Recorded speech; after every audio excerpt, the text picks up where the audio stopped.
BIONICLE Adventures 8 Challenge of the Hordika, written by Greg Farshti, narrated by Imruki, Toa of Fire. Chapter 2. I want the truth, said Nuju. What are we doing here? He was standing on the outskirts of Kometru, a district devastated by earthquake and overrun with Visorak spiders. The crystal surface of a knowledge tower reflected his distorted appearance. Once a powerful Toa, the venom of the Visorak had transformed Nuju and his friends into monstrous Toa Hordika. Nuju studied his reflection. His mask and tools had been warped beyond all recognition. His body was stronger, but twisted like that of a Rahi. Worse than that were the changes he felt inside. The Toa and beast halves of his mind were at war now. It took all his willpower to fight down the animalistic rage that threatened to consume him. He turned to see that Rahaga Koalas was not listening to him.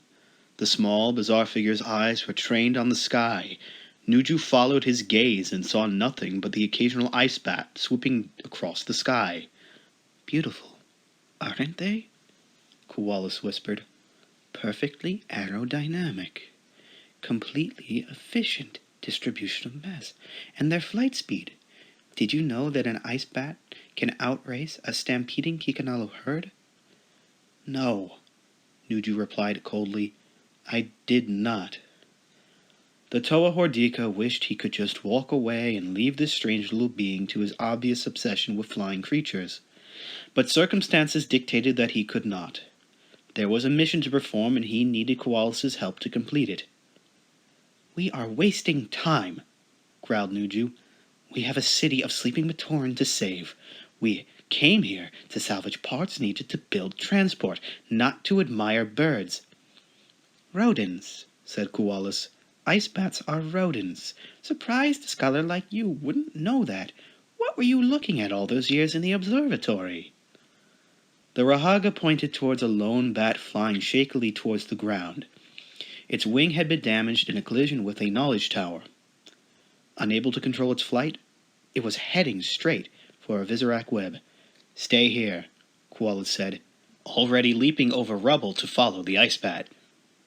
What are you doing? Said Nuju. It's just a rodent. I am doing the same thing Toa do, replied Koalas. I am saving one who cannot save himself. Keen eyes tracking the bat's flight path. Koalas unleashed the spinner attached to his back. It flew straight and true through the air until it reached the bat. The spinner immediately adhered to the flesh of the flyer and steered it back towards the waiting Rahaga. Koalas snagged the spinner and removed the wounded creature from it. Then he began to gently tend to the Rahi's wounds. Handy little thing, isn't it? Said Koalas. They are called Rotuka spinners. Yes, said Nuju. If I ever need a bat catcher, you're the first one I'll call. Koalas hastily improvised a splint for the bat's wing. Once he was done, he placed the creature inside a niche in a damaged knowledge tower.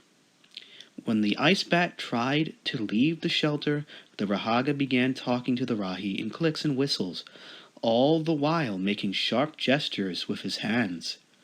What was even more amazing was that the bat seemed to be listening. What is that gibberish? Asked Nuju, his impatience growing by the moment. Not gibberish, Koalas replied, smiling. Language. The language of the flyers, or at least as close to it as a non-flyer can come. Just as they don't waste any energy when in the air, they don't waste words when they speak. Perhaps you might like to learn. Nuju shook his head. No. Now can we move on? Koalas sprang to his feet. Very well, Toa Hordika. Lead and I shall follow, as long as I like where you are leading. Toa Hordika Nokama and Rahaga Gaki swam silently along the eastern coast of Metru Nui. All along the shoreline, Gaki could see Visorak Bogarak webbing up the sea creatures they had captured.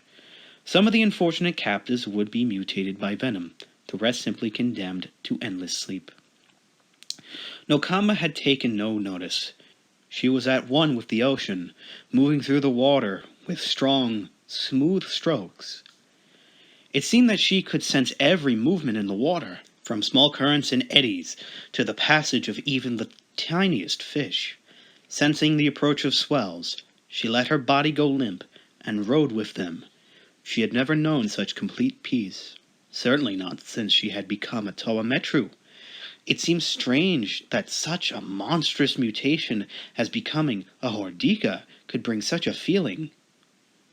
"No, it is not all bad," said Gaki.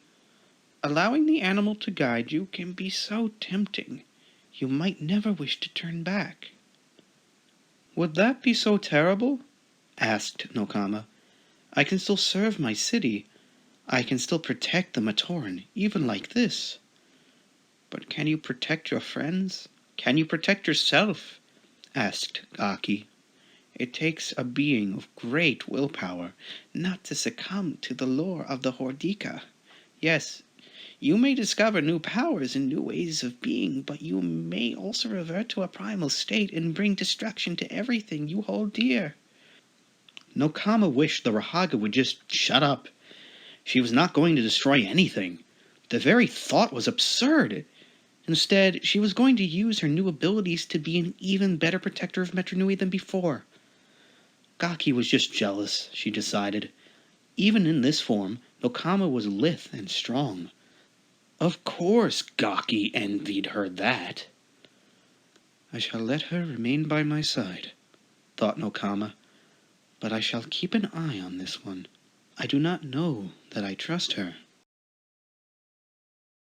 High above Limetru, a member of the Visorak Roparak species kept a careful watch. Its brown coloration allowed it to fade into the tangled mess of cables and webbing that shrouded the Metru. Beside it, an unfortunate gecko bird tried in vain to escape a cocoon. The creature would fail, of course, and soon cease to be any threat. The Roparak had to forgo the pleasure of watching its captive's struggles. The green Toa and his companion, the Rahaga named Iruni, had appeared only moments before. Their behavior was puzzling to say the least. The Rahaga traveled rapidly over the rubble, but constantly had to stop and urge the Toa on. The Roparak could not understand everything that was being said, of course, since Visorak knowledge of the Matoran language was rudimentary at best. But it could recognize the tone. It was the same tone that the Viceroy of the Visorak, Hordika, got in her voice just before she dropped one of her guards from a high place. The Roparak had already sent a message through the webs to let others know the Toa was here. Since their escape from the Colosseum, the 6 Toa Hordika had been on the run. They had so far managed to evade a few half-hearted efforts by the Visorak to catch them, and no doubt thought they were superior to the hordes. Little did they realize the spiders were simply testing their defenses before beginning the hunt in earnest.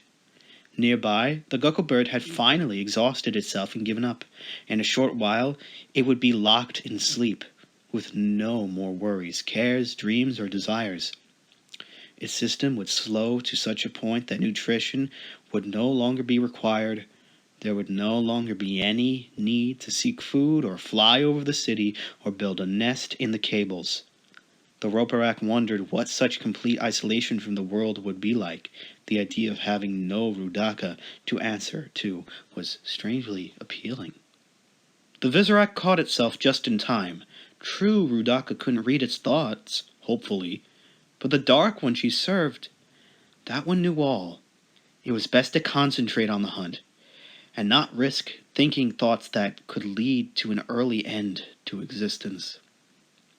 The Toa and the Rahaga had vanished inside of the large buildings. The Visorak had no idea what they were seeking there, but it really did not matter. Vibrations in the web indicated that the horde was closing in.